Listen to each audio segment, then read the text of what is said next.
Hello, hello, my friends. AmyR here with Prairie Paper and Ink. Welcome back to my face and my card making space. And one stamp that made 4 cards. For those newly initiated, every year, I'm not sure how many years Altenew's been doing this, but for their anniversary, they release a large floral stamp set. Large florals will always be near and dear. I love them. I love them. These are insane.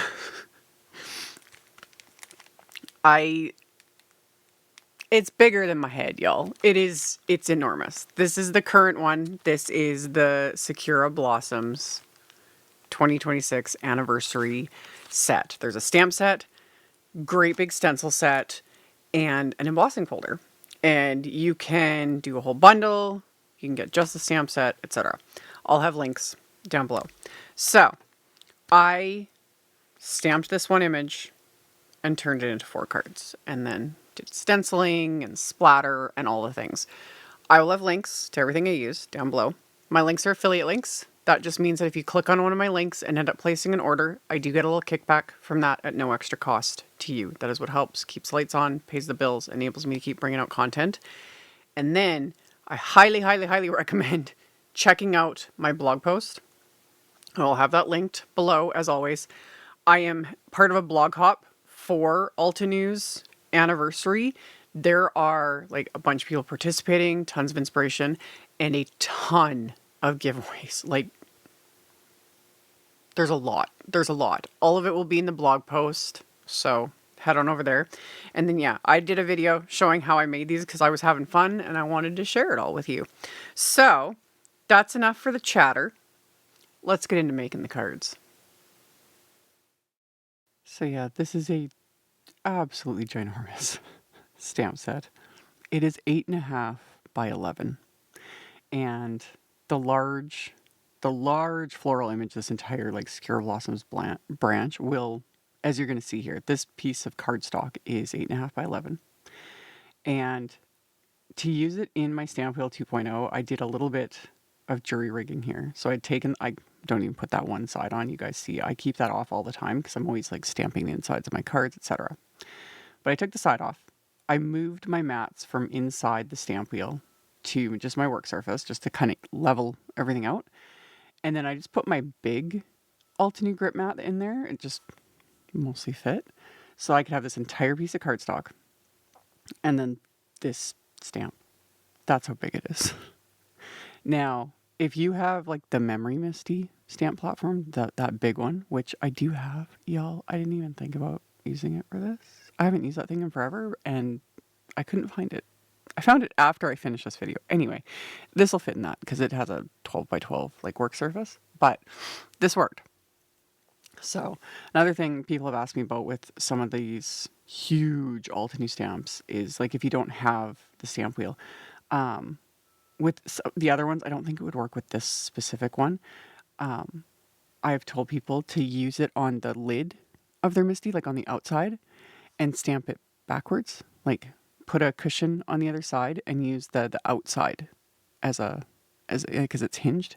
So that would work as well. Another option too, if you have like the Annie Griffin Empress die cut machine and you have the big cutting plates, like you're just a cutting plate, that's big enough, that's still flat and not warped, that would work too. You wouldn't be able to like reposition it unless you did some jury rigging to like make a hinge or something, but you know what I mean? But yeah, I just stamped it. It worked. I just pressed with my fingers, as you saw there on screen, the bits that were kind of literally hanging past the clear plate of my stamp wheel, and it worked. So I stamped this onto a full sheet of Frosty pink cardstock with Altenew's Obsidian ink. And then I did stamp the smaller cluster there along that like open area because, like I said, I'm going to cut this into fourths, like into 4 pieces. And that bottom, well, will technically kind of be, right now it's the upper left of it would have been very empty. So I stamped that smaller cluster there. And then this stencil set, also enormous. It's 8.5 by 11. It's big. And as always, I showed it there briefly on screen. The stencil set does have like the layering guide on the inside, all the things. Genuinely, I barely even used it. I took a quick glance at the layering guide. I only ended up referencing it near the end of all this stenciling because it lines up. It was super simple. I loved it. I zoned out when I was doing this. I was really enjoying it. So like starting with the pink cardstock just kind of gave me a base. And then I just took my time with the blending. You don't have to do like multicolors like this. You could do like each stencil could do like one shade of pink and then do a different shade of pink for the next, etc. And just keep it quick and simple. You could also use like large brushes and, make this quick. I took my time. This is super sped up in editing, but altogether, the stenciling for this entire panel took me about an hour, but I did like on all these blooms, like 3 colors. And like I said, I just took my time with it. I zoned out. I had music going, a show on, whatever. And as it comes together, it's just, oh, it's so good. It's so good. So I used 3 shades of pink ink for all my blooms. I used Pinkalicious, which is my lightest shade, which is a medium pink shade. And one of my favorites, I realized as I was doing this, I was like, ooh, I need to re-ink my Pinkalicious. It was a little bit dry, but it worked. And I just used my, Altenew mini blending brushes, and I started with that shade. And with all the flowers, I basically kind of started in the center, where the ink was strong, and then kind of blended it out. And because this was all done on pink cardstock, it made the blending even faster. So I started with that, and then I went in with the Rubelite and then Raspberry as my darkest. And same thing, I kept those more to like the center just to add that intensity. And like always, I talk about this a lot. Every time you remove the stencil, it's like, oh, it's so good. It's so good. And you can't really see it on camera, but on the stencils, there is a line marking between like the large image and the individual smaller image. So then every time after I did the large, I would just shift the stencil to line up properly with the smaller one and continue my blending and then go on to the next stencil. Rinse and repeat, rinse and repeat. And yeah, y'all, when this came together, it made me happy. I've been saying that though. It's still winter here in Saskatchewan, and we're still dealing with snow and just all of these like spring things and colors and love. So anyway, after the blooms are done, this was where I referenced it because this stencil does like the branches, some of the leaves, and the flower centers. And there was a couple little spots I was like, are those supposed to be part of the petals or are those supposed to be like leaves? So I looked at the layering guide and I was like, oh yeah, no, they're like leaves, branches. That's it. That's all this stencil is. And this, for like the flower center areas, I was like, oh, that would have looked really pretty with like shimmer relief paste, just a little pop of like dimension, shimmer, metallic, whatever. I didn't do that. I just used brownings for that.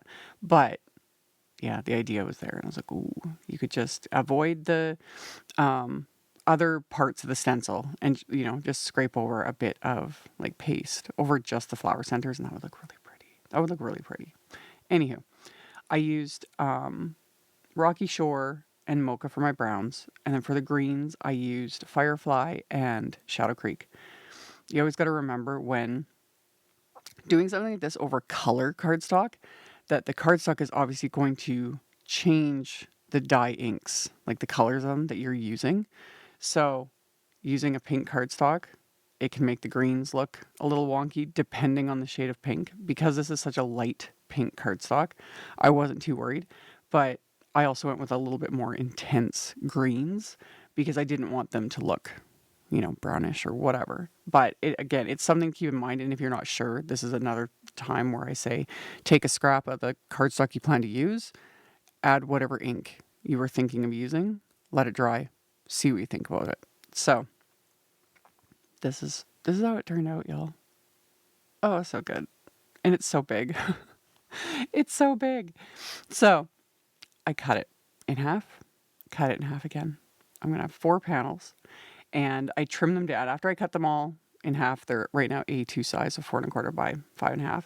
And I just trimmed them down to about 4 by 5 1/4 because I wanted to pop them onto card bases and have the card base like frame it out a little bit.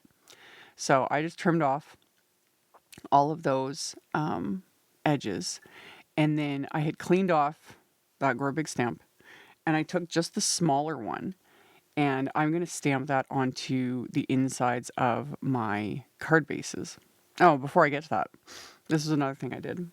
I took a white gel pen, and I went along and added just little dots, little highlights to everything.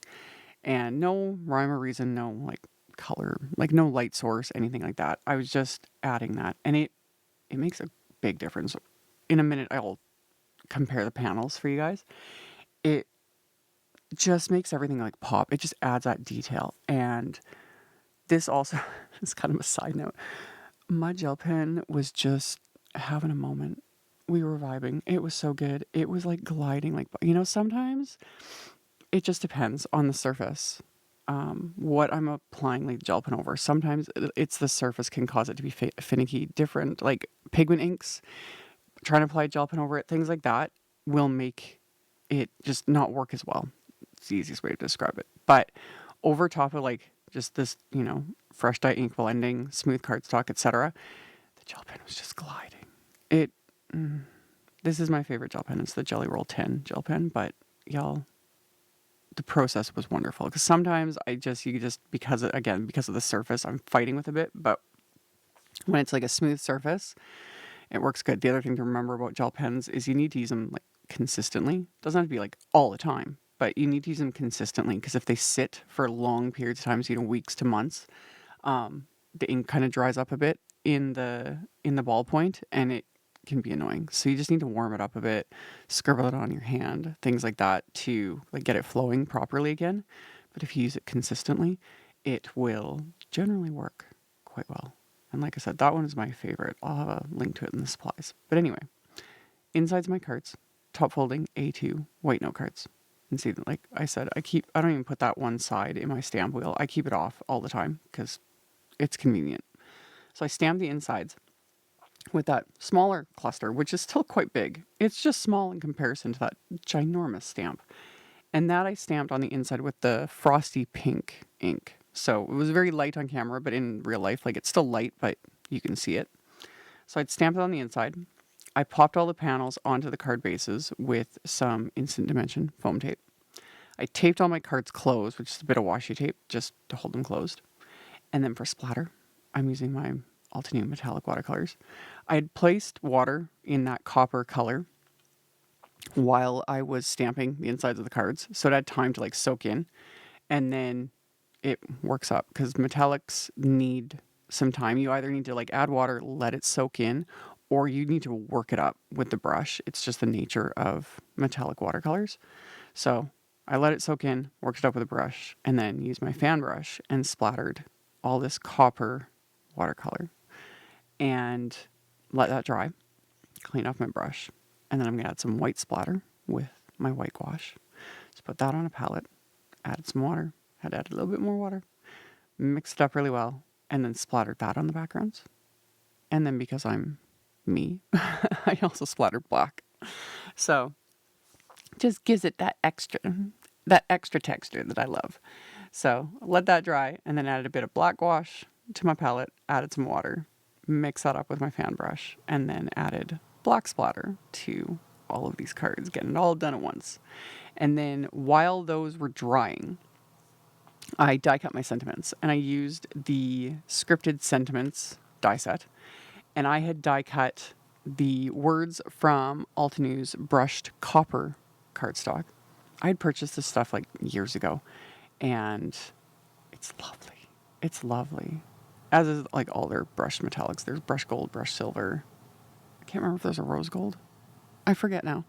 But there's also this copper, and it was stuck behind a pack of like glitter cardstock, and I was pulling things out, and I was like, oh, yes, love. So die cut the words from the brushed copper cardstock, and then die cut extra layers from just scraps of white cardstock. The outlines I die cut from vellum, and then I'd adhere one layer, like the top layer of the metallic, to one of the white cardstock die cuts, adhere it to the vellum outline, and then I put the remaining cardstock die cut on the back. This hides the adhesive from the vellum, because when you add glue to vellum, it shows. And having that cardstock layer on the back helps prevent me from trying to keep the adhesive from oozing out and showing, like if I apply the glue directly to the vellum to adhere to my card. And it also, having the layer on the back, pops the vellum up just a smidge and gives it a little more dimension and makes the vellum look like it's floating.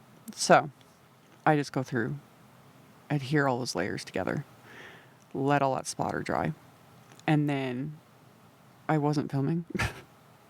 I'm a professional, y'all. I'm like so good at this. I stamped sentiments from the big Sakura Blossoms stamp set. Even normally I would have done that before putting on the foam tape, the splatter, everything, but it was an afterthought. So I'd put them in my stamp wheel and I stamped sentiments onto these panels with that Obsidian Pigment Ink.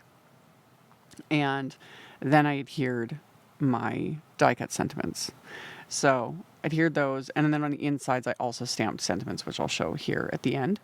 But once I got the sentiments adhered, that was it. I decided not to add any other like bling, anything, because we got the splatter and the pink and the, you know, the white highlights and the copper, little bits of copper with the splatter and the die cuts. And these were fun, y'all. These were a lot of fun. So got a little bit of shine, and then just that pink. It's one of my favorite pink combos, that Pinkalicious and the Rubelite and the Razzleberry, and on top of Frosty Pink cardstock. Perfection. Perfection. So, yeah, 4 different cards, 1 ginormous thumb, and 1 ginormous stencil set. Didn't even use the embossing folder. The embossing folder coordinates with the small cluster. It's really pretty too. I'll have to get to that. But anyway, those are my cards. Links to all the things are in the description box below, as well as that link to my blog post, which highly recommend checking out. Worth it. Worth it. Thank you all so very much for hanging out with me, for thumbs upping and commenting. It helps a ton, and I really, really appreciate it. And I will see you all very soon in the next video. Bye. Thank you so much to my amazing Patreon supporters. For anyone that might be interested in joining my Patreon community and supporting me, the link to my Patreon is in the description box below the video. For everyone else, as always, thank you all so much for taking the time to watch my videos, for thumbs upping, commenting, subscribe if you haven't, I'd love to have you. And here's a couple other videos for you to check out in case you missed them. Bye!